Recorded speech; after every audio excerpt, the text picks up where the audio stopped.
After the mighty flood that cleansed the earth, Noah and his family were the only people left. They began building their lives anew. As the seasons changed, Noah found joy in planting grapes. And one day he decided to make wine. It was a celebration for all, a taste of what goodness the earth could still offer. One sunny day, after sipping a bit too much of his homemade wine, old Noah was in such high spirits that he accidentally fell asleep on the floor of his tent, without a thread of clothing on. It was his youngest son who stumbled upon this unusual sight. In a hurry, he scampered off to tell his big brothers. Now, these brothers, wiser and kinder, took a cloak, each holding one end, and walked backwards, never daring to look upon their father's sleeping form. With the utmost care, they draped it over him, shielding him from embarrassment. When Noah awoke and heard what had happened, he was thankful for his two sons' discretion but was upset with the youngest for his lack of tact. In his old age and in his wisdom, he decided the futures of their families. Two were blessed, and one, not so much. You see, each of Noah's 3 sons would go on to have large, bustling families, each with children whose laughter filled the air. As the earth repopulated, a man named Nimrod rose to power. He was quite the character, a mighty huntsman and an ambitious man. He became the first king, ruling over the land of Babylon, a place where dreams seemed to grow like wildflowers.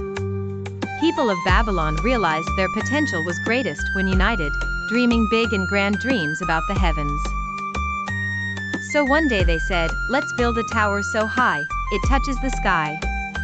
And build they did, brick upon brick, until the tower seemed to tickle the stars.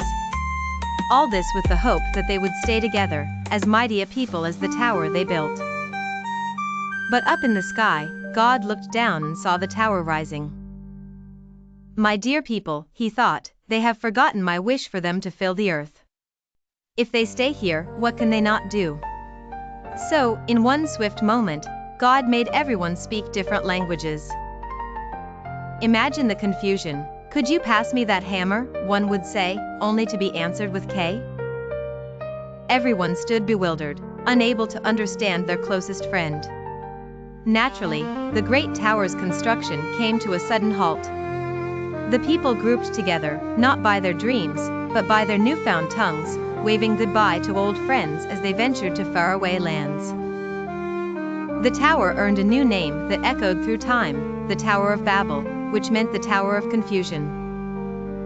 One line of these great families belonged to Shem, Noah's eldest son. Time passed, and a descendant of Shem was born, named Peleg.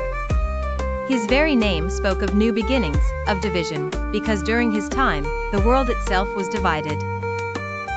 Generations later, another noteworthy descendant came to be, a man named Abraham, who carried inside him the stories and hope of many before him. And so, the world carried on, families so different yet intertwined by the stories of yore, like threads in a grand tapestry showing the world after the flood, ever colorful and ever growing.